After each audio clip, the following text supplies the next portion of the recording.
지방이 많을 경우에 그런 것들이 이제 체중이 증가하신 게 3년 전부터 급격히 증가하셨고 또 그 전에 그 출산 이후에도 좀 체중 증가로 인해서 되게 3년 전에 증가한 걸로 봐서는 여성 호르몬의 저함으로 인해서 체지방량의 증가를 볼 수 있겠고요.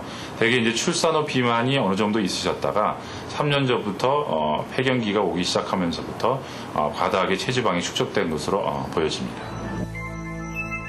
같은 비만이라 해도 폐경기의 중년 여성들은 지방 축적에 있어서 다른 양상을 보인다. 피하 지방이 두꺼운 20대 여성과는 달리 배 안으로 지방이 쌓이는 내장 비만 형태를 보이는 것이다. 지난 2001년 미국 코넬 의대 연구팀은 실험용 쥐를 넣고 흥미로운 실험을 했다. 두 마리 쥐에 똑같이 난소를 제거한 뒤 한쪽에만 에스트로겐을 주입했다. 한 달 뒤 에스트로겐을 투여하지 않은 쥐에서는 급격한 체중 증가를 보였다. 여성 호르몬 에스트로겐의 주입 여부에 따라 식욕에 큰 차이를 보였고 결국 체중에도 큰 변화를 가져왔다. 호르몬이 많은 영향을 끼치게 되는데요. 중년 여성과 같은 경우에는 에스트로겐과 프로게스테론의 균형이 깨져서 많이 오는 경우가 있고요. 특히 폐경 여성과 같은 경우에는 생리를 관장했던 남포 자극 호르몬이 증가되고요. 또 반대로 에스트로겐은 급격히 감소하기 때문에 호르몬 균형이 깨지게 됩니다.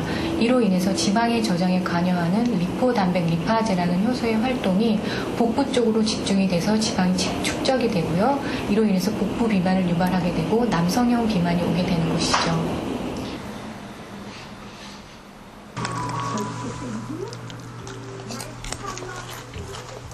퇴근 후 집에 돌아온 박수인 씨에게 TV를 보는 시간은 하루 중 가장 편안한 시간이다. 하루 종일 시간에 쫓기며 일을 하다 보면 집에서만큼은 꼼짝하기가 싫다. 하지만 그에게 더욱 참기 힘든 것이 있다. 야식의 유혹이다. 퇴근 시간이 일정치 않은 데다 새벽이 돼야 잠드는 그에게 출출함은 견디기 힘든 일. 오늘도 어김없이 먹을 것을 찾는다. 그가 선택한 것은 라면. 기름진 음식을 즐겨 먹다 보니 6년 사이 10kg의 체중이 증가했다. 이렇게 맛있어?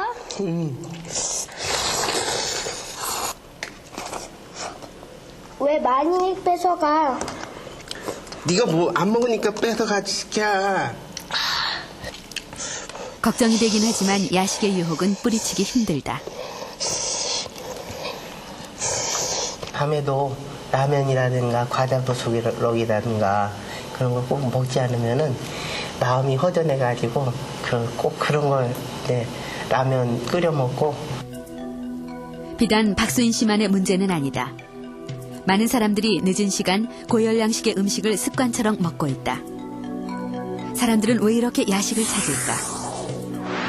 여기엔 식욕을 촉진하는 호르몬 그렐린의 비밀이 숨어 있다. 그렐린은 식사를 하기 전 공복 시간에 급격히 증가해 식욕을 촉진시킨다. 그런데 그렐린이 또 한 번 증가하는 시점이 있다. 밤 10시부터 새벽 1시까지 출출해져 야식을 찾게 되는 시간이다. 취침 시간까지의 시간이 길수록 이제 공복 상태가 이제 길어지고 그럼으로써 이제 그렐린 농도가 올라가고 이제 강력한 이제 식욕 그 항진 작용을 가지고 있기 때문에 이제 밤에 먹게 되는 그런 가능성이 많아지게 되는데요. 이제 밤에 드시게 되는 것은 이제 식사를 하신 다음에 바로 이제 활동 없이 주무시기 때문에 바로 그것은 이제 몸에 그 모든 에너지나 칼로리들이 이제 저장의 형태로 이제 그 작용을 한다는 것이죠.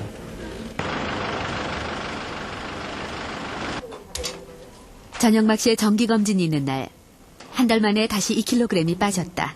이제 2.5kg 남았어요. 네, 요거 마저 하시고 졸업을 시켜드릴게요. 요즘은 어떠세요? 전영막 씨가 처음 병원을 찾았을 때만 해도 이런 모습은 상상하기조차 힘들었다. 2001년 유방암 수술을 받은 뒤 그녀에게 체중 감량은 생명과 직결된 절박한 문제였다. 선택은 아니고. 결국 1년 사이 그녀는 무려 18kg 감량에 성공했다. 체중도 빼셨지만은 관절염도 다 고쳤고요.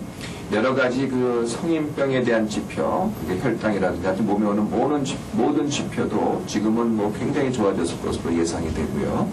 또 내장 지방도 뭐 굉장히 좋아졌을 것으로 이제 기대가 됩니다.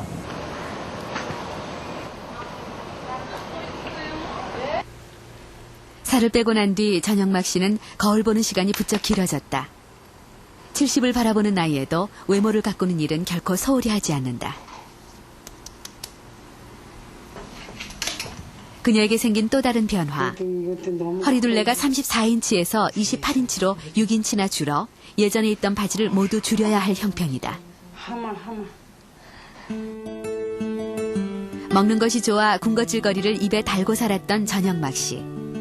79kg까지 체중이 증가했던 그녀는 1년 전만 해도 체지방률 40%에 달하는 고도 비만이었다.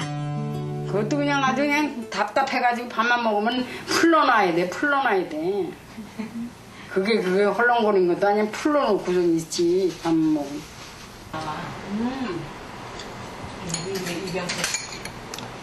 체중 변화를 가져온 것은 의외로 간단했다. 습관적으로 하던 군것질을 끊고 규칙적인 식사를 하되 절대 과식하지 않았다.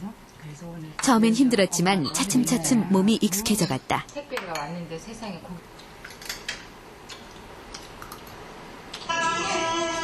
가능한 많이 움직인 것도 비결 중 하나였다.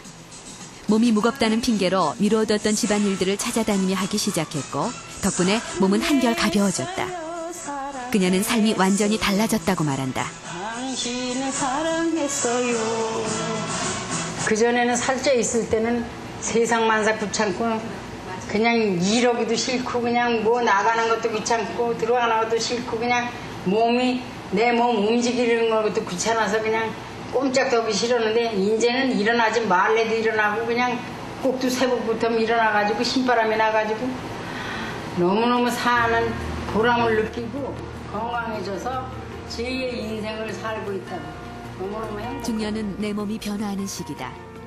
이런 몸의 변화를 이해하고 규칙적인 식사와 적절한 운동을 병행해야 한다. 중년 비만, 해법은 바로 내 안에 있다.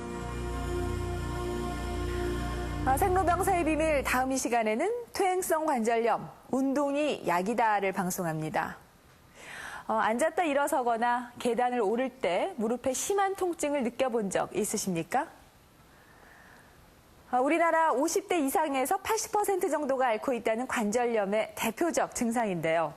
하지만 최근에는 무리한 운동과 잘못된 자세로 인해서 20, 30대 젊은 관절염 환자들이 늘어나는 추세입니다.